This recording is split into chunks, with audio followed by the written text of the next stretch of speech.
네, 이 시편 91편은 뭐 제목이 전혀 없습니다. 그래서 누가 썼는지 뭐 이런 정보가 전혀 제공되지 않는데요. 근데 1절을 한번 보시면 우리가 지금 읽고 있는 게 개역 개정 성경인데 여러 번역을 비교해봐도 이 시편 91편 1절은 가장 좋은 번역인 것 같습니다. 시편 91편 1절. 지존자는 이제 가장 높으신 하나님, 지극히 높으신 하나님이죠. 지존자의 은밀한 곳, 지존자 안에 있는 피할 곳, 피난처 이런 걸 가리킵니다. 지존자의 은밀한 곳에 거주하며 전능자의 그늘, 전능자의 날개 그늘, 이게 이제 어미새가 뿅아리들을 이렇게 날개 그늘 아래 보호하는 그런 이미지죠. 전능자의 그늘 아래 사는 자여 이렇게 돼 있죠. 그래서 이게 이제 시편은 한 구절이 전반부와 후반부가 대꾸로 돼 있는데 앞부분하고 뒷부분하고 같은 거예요. 그래서 전능자의 은밀한 곳에 거주하는 사람하고 지존자의 은밀한 곳에 거주하는 그 앞부분하고 전능자의 그늘 아래 사는 거하고 똑같은 겁니다. 근데 지존자의 은밀한 곳에 거주하며 전능자의 그늘 아래 사는 자요. 이러니까 시의 시작이 하나님, 여호와 하나님 뭐 이렇게 기도하는 것도 아니고 할렐루야 뭐 이런 것도 아니고 지금 이 어투로 봐가지고는 지존자의 은밀한 곳에 거주하며 또 전능자의 그늘 아래에 사는 자요 이렇게 사람에게 얘기하는 거예요. 지금 누군가를 향해서 누군가를 위해서 이 노래를 지어가지고 그 대상을 이렇게 부르고 있는 겁니다. 지존자의 은밀한 곳에 거주하며 전능자의 그늘에 사는 자요. 어떤 형제님이다.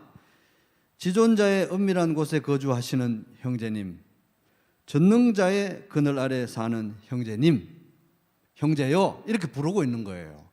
굉장히 독특한 시입니다. 그죠?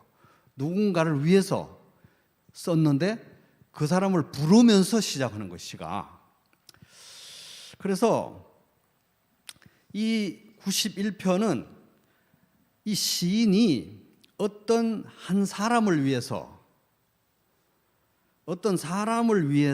쓴 시라는 겁니다. 근데 이제 그 사람은 지금 이제 3절 이하로 볼 때 굉장히 고통 중에 있는 사람이에요. 고통 중에, 고난 중에, 위험에 빠진 사람인데 그 사람이 고통 중에, 위험 중에 의지할 존재가 없는 거예요. 의지할 사람이. 아무도. 하나님 말고. 그래가지고 그 사람이 지금 그 고통 중에 하나님께 의지하고 있는 사람인 거예요. 하나님의 은밀한 그 피난처 그늘 아래에 숨어 있는 그 사람, 고통 중에 있고 너무 괴로운데 의지할 것도 없어서 하나님만 의지하고 있는 그 사람을 향해서 지금 쓴 거라는 시예요. 그러면서 이제 그렇게 부르고 이제 3절부터 13절 이 중간에 큰 그 묶음은 하나님이 너를 이렇게 해주실 것이다 하는 위로와 격려 또 확신을 주는 그런 말씀이에요. 이렇게 해주실 거야. 그 근거는 뭐냐? 제일 마지막 부분 14절에서 16절 하나님이 직접 이렇게 말씀하셨기 때문에 그래서 하나님께 계시받은 말씀이 14절에서 16절 나오는 겁니다. 그러니까 이제 마지막 14절에서 16절을 볼 건데 하나님이 직접적인 대사가 나와요. 하나님 말씀이. 그러니까 계시를 받은 거잖아요. 그래서 계시를 받아서 누군가를 위로하기 위해서 쓴 시니까 이것은 아마 이 쓴 사람은 우리가 유추하건대 제사장이나 선지자였을 가능성이 높습니다. 그래서 말씀을 받아가지고 이 분을 또 이 사람들을 위로하는데 그러니까 굉장히 뭐 사적인 친구 관계라기보다는 이 시의 대상이 되는 이 사람은 아마 왕이거나 이스라엘의 왕이거나 다윗 언약의 계승자인 왕이거나 아니면 이스라엘 국민 전체이거나 그런 상황인 거죠. 그러니까 지금 이 시를 쓸 때 이 시의 대상이 되는 수신자가 되는 이 사람들은 위기에 빠져 있고 고통을 통과하고 있는데 국가적인 위기일 수 있는 거죠. 왕일 수도 있고 백성일 수도 있고. 근데 그들을 지칭할 때 어떻게 하고 있느냐? 고통 중에 하나님을 의지하고 있는 사람들이니까 지존자의 은밀한 곳에 거주하며 전능자의 그늘 아래 사는 자여 이렇게 부르고 있는 겁니다. 그래서 이 시는 고난과 두려움 가운데 하나님을 의지하고 있는 성도를 향한 노래. 그러니까 그게 왕일 수도 있고 일반 백성일 수도 있고 친구일 수도 있고 특별히 고난 가운데 두려움 가운데 하나님을 의지하고 있는 성도를 위해서 쓴 시, 그를 위해서 불러주는 노래라는 겁니다. 그러니까 우리도 이걸 잘 묵상해서 그런 고통 가운데 하나님 말고 의지할 곳이 없는 그런 힘든 상황 가운데 있는 형제를 위해서 자매를 위해서 불러줄 수 있는 노래라는 거예요. 불러줄 수 있는 노래. 그런 각도입니다. 그래서 이제 전체적으로는 1절에서 13절은 너를 향한 위로, 너를 향한 위로죠. 그리고 마지막에 14절에서 16절은 그 너를 향한 위로의 근거가 되는 하나님의 말씀이 14절에서 16절입니다. 그래서 이제 1절에 보면은 1절 내용은 이 고통 중에 고난 중에 의지할 것 없어서 하나님만 의지하고 있는 너는 어떤 존재인가를 얘기해 주는 거예요. 그 사람을 부르면서 그를 부르면서 너는 지금 어떤 존재인가를 말해주고 노래가 시작됩니다. 지존자의 은밀한 곳에 거주하며 전능자의 그늘 아래에 사는 형제님, 자매님, 형제요, 자매요 이렇게 부르고 있는 거예요. 그죠?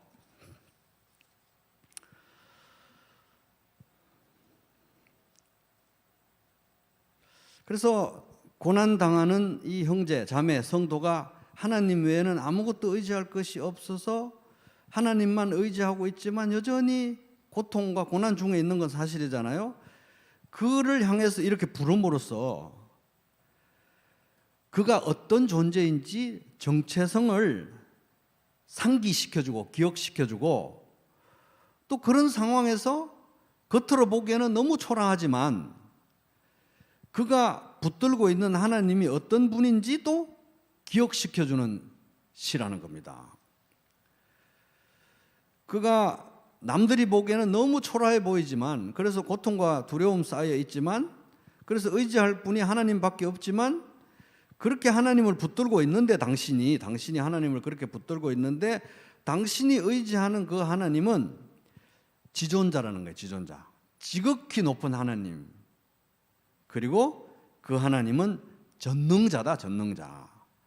그래서 겉으로 보기에는 당신은 하나님만 의지하고 하나님밖에 의지할 곳이 없어서 아무런 의지할 데가 없어서 하나님만 의지하고 있는 것 같은데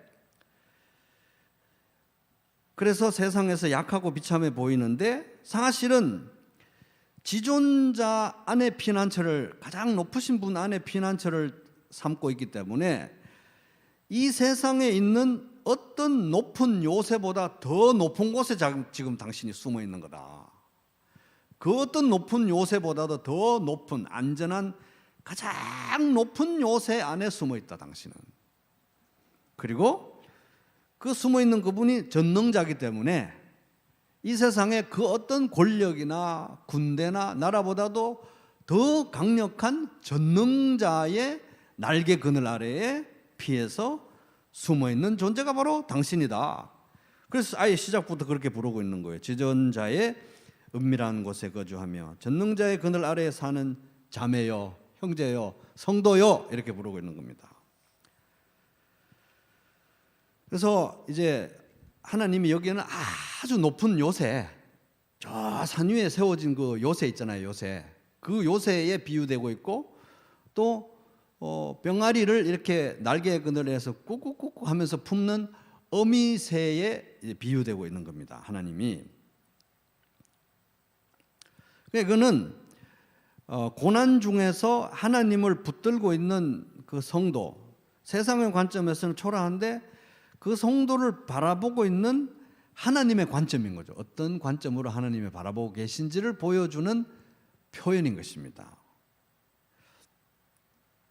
그래서 하나님이 이 시인을 통해서 이 고난받는 이분에게 전해주고자 하는 말씀은 너는 사실은 지금 가장 높은 요새에 피한 사람보다 더 안전하고 가장 강력한 군대의 보호를 받는 사람보다 안전하다라는 것을 말해주고자 이 시인을 통해서 이렇게 말씀이 전해지고 있는 것입니다.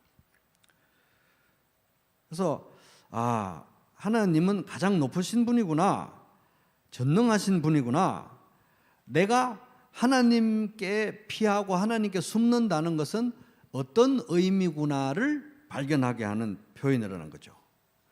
그래서 우리도 성찬 예배 때마다 늘 발견하는 것은 우리야말로 하나님의 이 성소에 가장 거룩한 지성소 안에 들어가는 사람들이 우리들이고, 다시 오실 예수님을 기념하는데 그분이 또 항상 우리와 함께 하시겠다고 했으니까 그분의 보호를 받는 백성이니까 바로 우리들이 이런 존재라는 것을 또 이 말씀 읽으면서 알 수 있는 것입니다.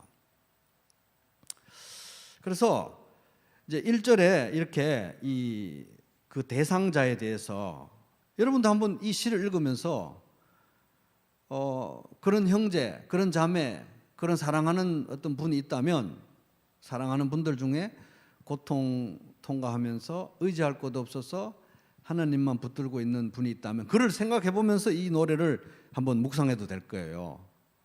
그를 향해서. 그래서 이제 1절에 성도를 그렇게 불렀습니다. 지존자의 은밀한 곳에 거주하며 전능자의 그늘 아래 사는 자요, 그렇게 불렀는데 그 2절, 이어지는 2절은 뭐냐 하면 너를 이렇게 지켜보면서, 너가 고통을 당하는 것을 지켜보면서 나도 아프고 고통스러운데 또 나는 너를 위해서 기도하고 있는 거잖아요. 너를 위해서 기도하고 있고, 하나님의 관점에서 볼 때 너는 이런 존재라는 걸 내가 이렇게 1절에서 말했는데 너를 위해서 기도하는 나의 믿음은 어떤 것인가를 또 얘기하는 거예요. 이제 너에서 나로 바뀌는 겁니다. 그래서 2절 같이 읽어보겠습니다. 시작. 나는 여호와를 향하여 말하기를 그는 나의 피난처요 나의 요새요 내가 의뢰하는 하나님이라 하리니.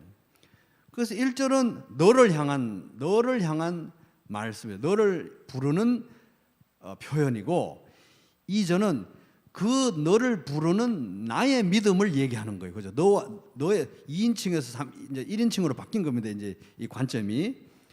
그래서 이제 지금 이 고통과 두려움의 시간을 통과하는 이 안간 힘을 다해서 하나님을 붙들고 있는 이 성도를 향해서 그렇게 1절에 그렇게 지존자의 은밀한 곳에 거주하며 전능자의 그늘 아래 사는 형제님 이렇게 해놓고 2절에 당신을 위해서, 너를 위해서 기도하는 나의 믿음이 이렇다.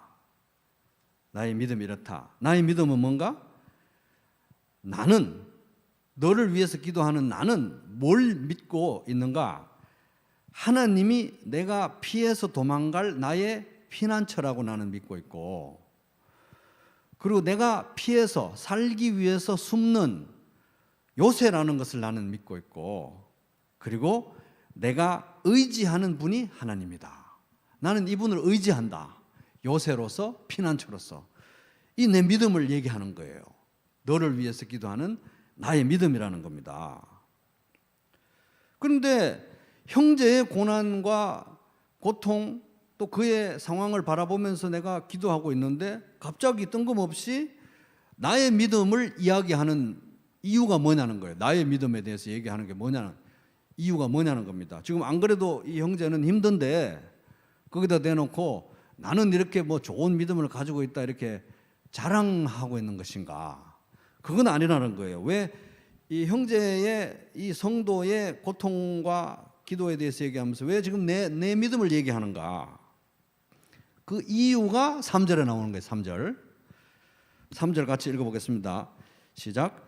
이는 그가 너를 새 사냥꾼의 올무에서와 심한 전염병에서 건지실 것이미로다. 이는 이게 왜냐하면이라는 뜻이에요. 이는 의지할 곳 없어서 지존자의 은밀한 곳에 숨으신 형제여, 전능자의 그늘 아래 숨은 형제여, 나는 그들을 위해서 기도하고 있는 나는 정말 내가 하나님이 나의 요새요 피난처라는 걸 나 믿고 정말 이 하나님이 신뢰할 만한 분이라는 걸 나 너무 믿는데, 믿어요 형제. 근데 이유가 뭐냐? 왜냐하면 그 하나님이 내가 믿고 있고 당신이 의지하고 있고 내가 이렇게 확실히 믿는 이 하나님이 너를 새 사냥꾼의 올무에서, 아까 이제 그 1절에 보면 전능자의 그늘 이래 가지고 이제 하나님을 이 어미 새에다가 비유했잖아요. 그죠? 근데 그 새 사냥꾼의 올무, 그물에서, 그리고 심한 전염병, 죽을 병에서 건지실 것을 내가 확실히 믿기 때문이다. 그렇기 때문에 너를 위해서 기도하면서 나는 이런 믿음을 가지고 너의 일이 나의 일인 것처럼 나의 하나님이 요새가 되시고 피난처가 된다는 것을 고백하고 찬양한다. 이런 내용인 거예요. 이거 너무 아름답지 않습니까? 굉장히 아름다운 시예요. 시편 91편이. 놀라운 거예요. 너에 대해서 이렇게 표현하고 나의 믿음은 이렇고 너를 위해서 기도하는 나의 믿음이 이렇고. 왜? 너를 하나님께서 반드시 건지실 것이기 때문에, 구원하실 것이기 때문에 나의 믿음은 이렇고 내가 하나님에 대해서 이렇게 감사한다. 이걸 얘기하고 있는 겁니다. 그래서 1, 2, 3절이 이렇게 촘촘하게 연결이 되어 있는 것입니다. 그 3절을 이제 다른 번역으로 읽어보면 참으로 그분은 왜냐하면 참으로 그분은 너를 새 사냥꾼의 덫에서 죽을 병에서 구원하실 것이다. 우리말 성경입니다. 새 사냥꾼이 쳐놓은 그물에서 죽을 병에서 건져주실 것이기 때문에 너를, 그런 믿음이 있기 때문에 나는 너를 위해서 기도하면서 너의 일이 나의 일인 것처럼 아버지 하나님은 나의 피난처시오 요새시오 내가 의지하는 하나님이라고 나는 고백할 수 있다. 너를 건져주는 것이고 나를 건져주는 것이고 너를 살리는 것이고 나를 살리는 거니까 그런 것입니다. 그럼 너를 그렇게 살려줄 거라는 이런 확신은 어디에서 왔는가? 입에 발린 소린가? 그건 아니라는 거예요. 말미에 나오는, 나중에 이제 보시겠지만 14절에서 16절 하나님이 직접적으로 말씀하시는 이 말씀 때문에, 그 말씀의 계시에 근거해서 내가 이런 확신을 가지게 되는 거고, 너를 바라보시는 하나님의 관점에 대해서 내가 이렇게 생각해 봤다. 그래서 이걸 노래로 만드는 거다 하는 거예요.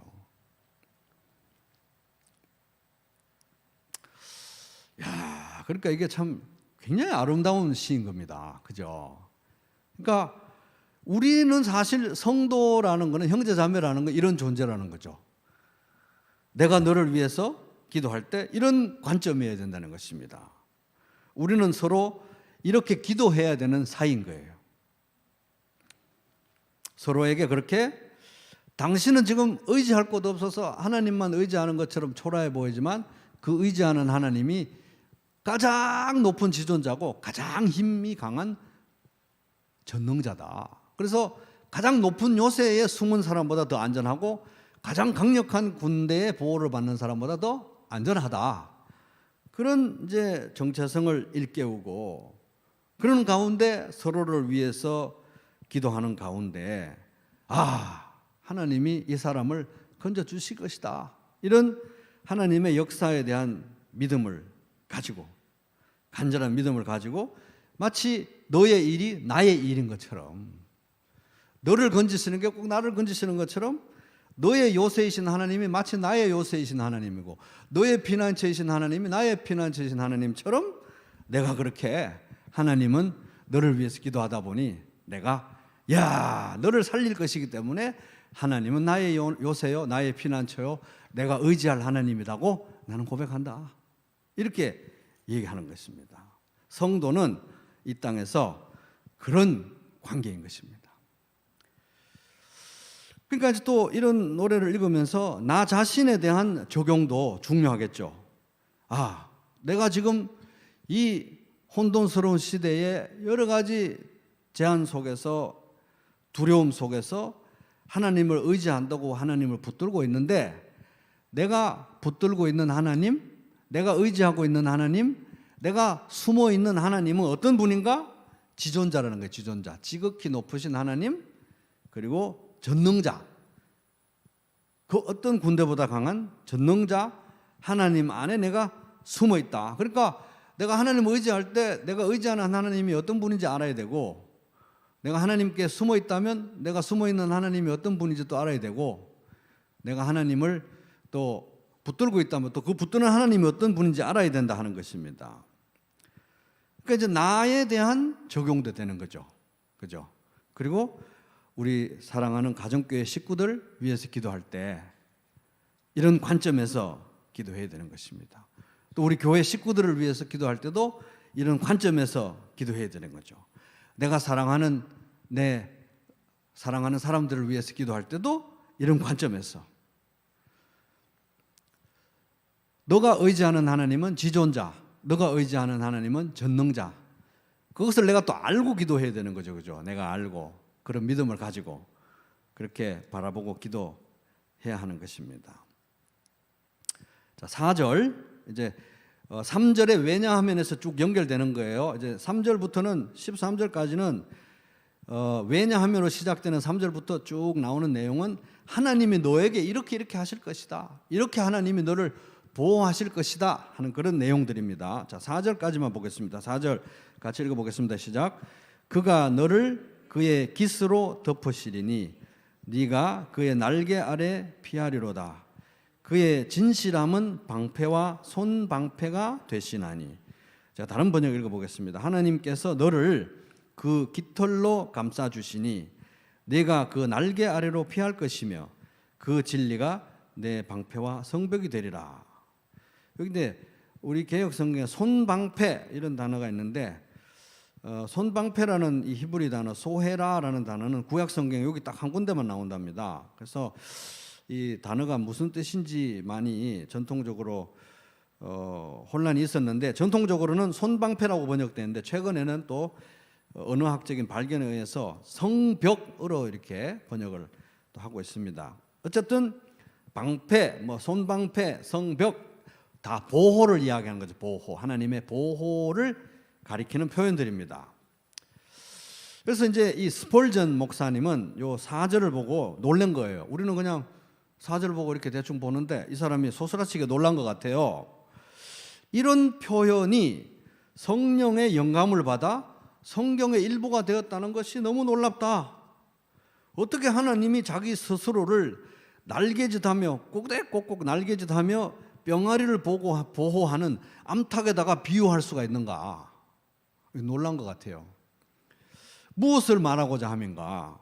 이것은 하나님이 그렇게 지존자이시고 전능자이신데도 불구하고 그렇게 우리를 부드럽고 따뜻한 사랑으로 품고 있다는 것을 말하고자 함이 아니면 뭐겠냐는 거예요. 꼬꼬댁 하면서 이렇게 병아리 이렇게 품잖아요. 척척척척 하면 병아리들은 또 어떻게 알고 고기 쏙쏙 들어가가지고 숨고 있고 그러잖아요. 그죠? 그런 마음으로 우리를 보호하신다는 걸 이제 표현하고자 함이고, 그걸 통해서 우리를 안심시키고자 하는 하나님의 마음이다. 그렇게 이제 해석을 합니다. 암탉이 병아리를 품어서 보호하듯 그렇게 하나님이 우리를 보호하신다. 근데 이제 이 비유가 성경에 기록됐다는 것은 인간의 손으로 쓴 성경이지만 동시에 하나님의 성령의 영감이니까 하나님이 자기 자신을 암탉에다가 비유하신 거예요. 그런 사랑으로 내가 너희를 품는다. 굉장히 놀라운 표현이라는 겁니다. 근데 이제 마지막에 더 놀라운 거는 그렇게 하나님이 그의 깃털로 날개 아래에 이렇게 품으시는데, 하나님은 품으시고 또 너는 그 날개 아래로 피해 들어갈 것이라는 것을 내가 믿기 때문에 나도 하나님께 이렇게 믿음을 고백한다, 이런 취지잖아요. 근데 그 4절 마지막 부분에 보면은 그의 진실함은 에메트, 진실함, 신실함, 진리, 진실, 믿을 만함 이런 거예요. 신뢰할 만함. 그의 진실함은 방패와 손방패, 방패와 성벽이 된다. 그러니까 하나님이 너를 보호하시는 데 있어서 그의 능력의 문제는 너무 기본이라는 거예요. 너무 하나님의 능력이 있다는 건 너무 당연하다는 거예요. 능력도 너를 보호하는 거지만 더 중요한 건 뭐냐? 그가 너를 향해서 신실하다, 진실하다, 약속을 지킨다, 언약을 끝까지 일방적으로 충성되게 지키신다는 이게 사실 우리에게도 큰 위안이다. 그래서 결국은 이 지존자, 전능자이신 하나님의 신실함이 너를 지킨다는 건 나를 믿는다. 이 얘기를 지금 하고 있는 것입니다. 근데 참 어떻게 이렇게 이런 아름다운 노래를 쓸 수가 있었냐 이거예요. 그래서 이제 여기 이 91편의 영감을 받아가지고 쓴 찬송가가 382장이더라고요. 너 근심 걱정 말아라. 주 너를 지키리. 주 날개 밑에 거하라. 주 너를 지키리. 주 너를 지키리. 아무 때나 어디서나. 주 너를 지키리. 늘 지켜주시리. 너를 위한 노래잖아요. 그죠? 너를 위한 노래. 이 시편 91편도 사실 그런 너를 위한 노래예요. 너를 위한 노래. 그래서 4세기에 지금부터 한 1600년 전이죠. 1700년 전인가요? 4세기에 교부 중에 아다나시우스라는 교부가 있었는데 이분은 우리 하이델베르크 할 때도 잠깐 언급됐습니다만 이 사람은 예수님의 신성, 그 당시에 예수님은 하나님과 유사한 속성을 가졌지, 유사한 본질을 가졌지 하나님과 동등한 하나님이 아니라는 막 이단이 설치고 있었거든요. 그때 그게 아니다. 예수님은, 그리스도는 하나님과 동등한 신성을 가진다. 그리고 삼위일체다. 이런 교리를 정립하는데 엄청난 기여를 한 교부입니다. 아다나시우스가. 그 과정에서 이 이단들에게 또 모함을 받고 이래가지고 5번이나 유배를 갔대요. 귀양살이를 갔대요. 삼위일체와 이 예수님의 신성에 대해서 옹호하다가. 그래서 이 사람의 별명이 세상과 싸우는 아타나시우스, 이런 별명도 붙었대요. 근데 정말 탁월한 성경 강해자, 성경학자, 신학자였는데 이 사람이 제자 중에 마르셀리누스라는 사람이 있었대요. 마르셀리누스. 제가 이거 인터넷에서 보고 찾아가지고 하는 게 아니고요. 이거 다 오리지널 소스 제가 다 찾아본 겁니다. 그래서 마르셀리누스라는 사람이 있었는데 이 마르셀리누스가 많이 아팠대요. 많이 아파가지고. 근데 이 마르셀리누스라는 제자가 많이 아팠는데 아픈 중에도 이 사람이 말씀 묵상에 힘을 쏟았고 말씀을 열심히 묵상했고 특별히 시편 말씀을 너무 사모했대요. 근데 이제 이 마르셀리누스가 너무 몸이 아프고 괴로운 때 이제 시편 말씀을 묵상하다 보니까, 여러분 시편 보다 보면 쉽습니까? 어렵습니까? 이 시편은 처음에 예수님 믿고 나서 믿으면 제일 쉬운 것 같고 너무 이렇게 와닿는데 읽으면 읽을수록 참 심오해가지고 정말 이해가 안 가는 게 또 시편 말씀이에요. 그래서 이제 마르셀리누스가 시편을 보다가 이 시편을 도대체 어떻게 읽으면 되는가, 이 지도를 좀 받고 싶어가지고 시편 말씀을 어떻게 읽어야 됩니까 하고 자기가 병환 중에 이 아다나시우스에게 편지를 쓴 거예요. 시편을 어떻게 읽을까요, 선생님? 그래가지고 이제 아다나시우스가 이 마르셀리누스에게 편지를 썼어요. 시편을 이렇게 묵상해라. 그 편지가 지금도 남아 있는 겁니다. 지금도 1700년 지났는데 이렇게 성경을 읽어라. 근데 이제 편지를 쓰는데 그 편지를 쓰면서 이제 앞부분에서 이렇게 얘기를 하더라고요. 너가 정말 그렇게 몸이 아프고 힘든 중에도 이렇게 성경을 묵상하고 있다는 게 너무 참 놀랍고 감사하다. 너무 귀하다. 그런 얘기를 하는데 더 놀랍고 귀한 거는 특별히 그 중에서 시편 말씀을 네가 이렇게 사모하다니 너무 반갑고 너무 동감이 되고 기분이 좋다. 왜? 나도 성경을 너무 좋아하는데 나도 시편이 최고 좋기 때문이다. 이게 시편이. 자기가 시편을 너무 사랑한다는 거예요. 그러면서 그거에 대한 이제 동감을 표현하면서 구구절절 편지를 쓰면서 이런 마음이 들 때는 이런 시편을 읽고 저런 마음이 들 때는 저런 시편을 읽고 이런 고통일 때는 이런 시편 이런 걸 쓴 거예요. 그러니까 이 아다나시우스가 시편을 얼마나 많이 읽은 거예요. 아, 오늘은 비가 오고 날이 좀 꿀꿀하다. 이러면 몇 편을 읽어야 되고 그런 게 이제 시편을 많이 읽은 거예요. 그래가지고 그런 얘기를 쭉 가르쳐 주면서 시편 91편에 대해서 언급을 하는 거예요. 이 사람이 아다나시우스가. 그거 제가 그대로 번역을 해왔습니다. 들어보세요. 만약 당신이 자신과 혹은 다른 사람들의 경건을 격려하고 싶다면 하나님 안에서, 그리고 첫째 격려하고 싶다면, 둘째는 하나님 안에서 어떤 담대함을 우리가 가질 수 있는지 알고 싶다면, 담대함. 아까는 이제 믿음을 격려하고, 둘째는 담대함. 그리고 또 셋째는 또한 마음의 두려움을 어떻게 극복할 수 있는지 알고 싶다면 시편 91편을 낭송하면서 하나님을 찬양하십시오. 이렇게 얘기한 거예요. 그러니까 이게 아다나시우스도 시편 91편을 되게 좋아했던 것 같아요. 그러니까 이 시편 91편을 낭송하면 나 자신에게도 격려가 되고 또 우리 사랑하는 형제 자매들을 향해서도 지존자의 은밀한 곳에 숨어 있고 전능자의 날개 그늘 아래 숨어 있는 형제여 자매여, 너를 위해서 기도하는 나의 마음은 이렇게 하나님이 나의 요새요 방패요 성벽이라는 난 절실하게 믿는다. 왜? 너를 반드시 지키시고 건지시고 살리실 것이기 때문에. 그게 뻥이 아니다. 하나님 말씀에 근거한 나의 믿음이고 모든 일 가운데 너를 지키시고 한 명께서 선을 이루실 것을 나는 믿는다. 이렇게 노래하는 겁니다. 노래. 그래서 여러분,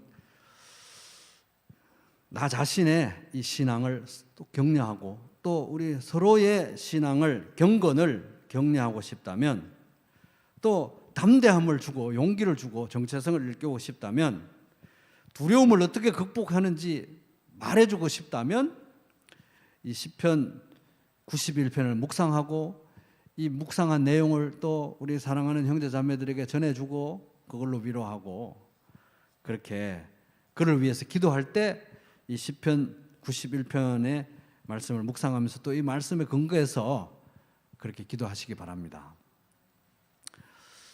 그러니까 이게 이제 91편은 서로를 향한 제사장적 기도라고도 볼 수 있겠죠. 우리 서로를 향한 제사장적인 기도. 또 그게 나에게도 해당되는 기도고요. 그렇게 우리 시편 91편을 묵상하면서 서로를 하나님 관점에서 바라보고 기도하는 그런 사랑의 공동체가 되기를 주님의 이름으로 축복합니다.